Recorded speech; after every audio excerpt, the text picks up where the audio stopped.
This coming weekend, they're going to be celebrating their 40th anniversary. Unfortunately, I'll not be able to be there. My wife and I sure wish we could be, but we're not going to be able to make it. But we've got lots of memories. No, I'm not even going to try to go there with all of them, all right? But I'm going to post 5 days, 2 memories a day from the early years for me anyway. And I became pastor January 1988, and that was 10 years, as they were just turning 10 years old at that point, and I was pastor there for 23 years at Lehigh. And so I've got a little vantage point, if you will, on some of those years, and wanted to highlight a few things that have kind of made a difference for the church in those early years and set a direction. The first recollection that I have is as I was candidating for the church. I'd been contacted and I'd flown out there, talked with some of the men and leadership and on the pulpit committee, talked with them, spoke with others individually, came out with our family, spent time with groups of people and individuals within the church, and we found the church to be a very divided church at that point. Frankly, I didn't want to be the pastor, and the Lord had to convince me of that. But during that time, what I found was that the former pastor had stolen money, and the church was greatly divided over that.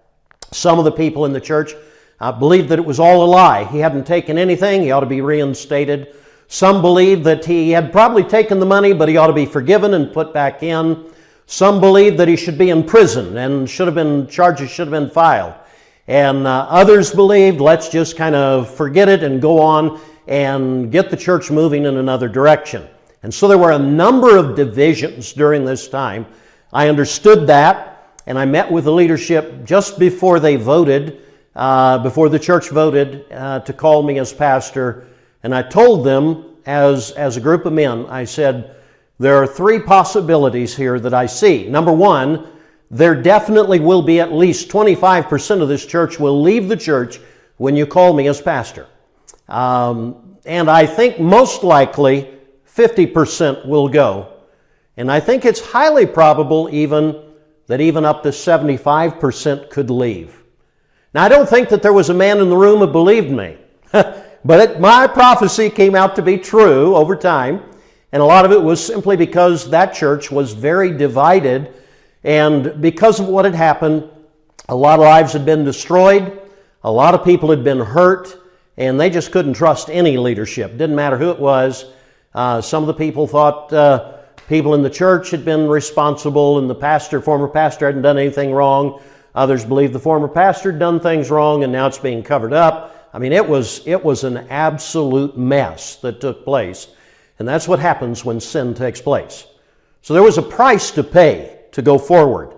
And whether they would have called me or someone else, it was inevitable that there was going to be a division that was going to physically take place within that church membership because it was already there in the heart.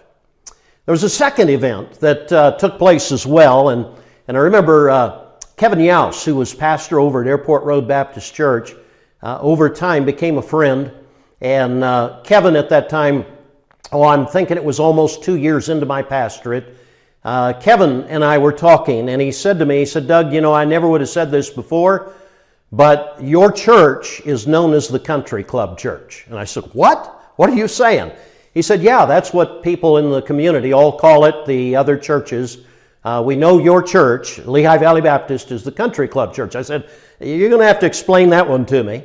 He said, well, the church has always focused on reaching people who have money.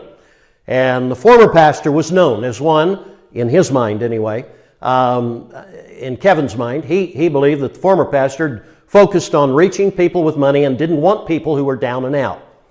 Well, I found that to be somewhat true in that there were a number of folks who had been catered to, given special attention and dispensations to kind of overlook some things.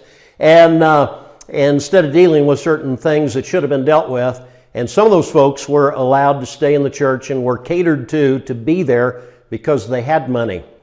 It caused a problem, and I remember it was almost 3.5 years into the ministry that that there was a group of leaders who were very intent on getting rid of me as the pastor, because as they saw it, we were starting to reach low-life people, and I don't know what low-life means other than they weren't people of means, and they weren't happy about it, and they wanted me gone.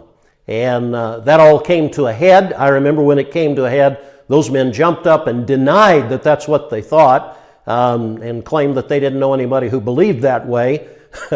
But when you step on the tail of a dog, you know which dog you stepped on because it howls. And so, you know, there was a price to be paid. There was a division in our church at that point. Some of those folks left. But all of that served to do one thing. It set a direction for our church. It set a direction to serve the Lord, it set a direction of reaching people with the gospel, no matter their economic class, whether upper or lower class. It made no difference. There is no class with Christ other than a saved class, thank God. And our church went forward after that. There is a price to be paid if you're going to serve Jesus Christ. Now, I could have compromised, and we could have as a church compromised through that time and tried to keep people and make people happy who weren't going to be happy except they get their own way. Or we could serve Christ and make Christ happy, and the others would have to make their own choices. Sadly, they did. And I thank God for the direction of Lehigh Valley Baptist Church in those early years. There was a price to pay, but that price set the direction of our church to be concerned about lost souls. And God was good to us through that time. Thank God for it. Amen.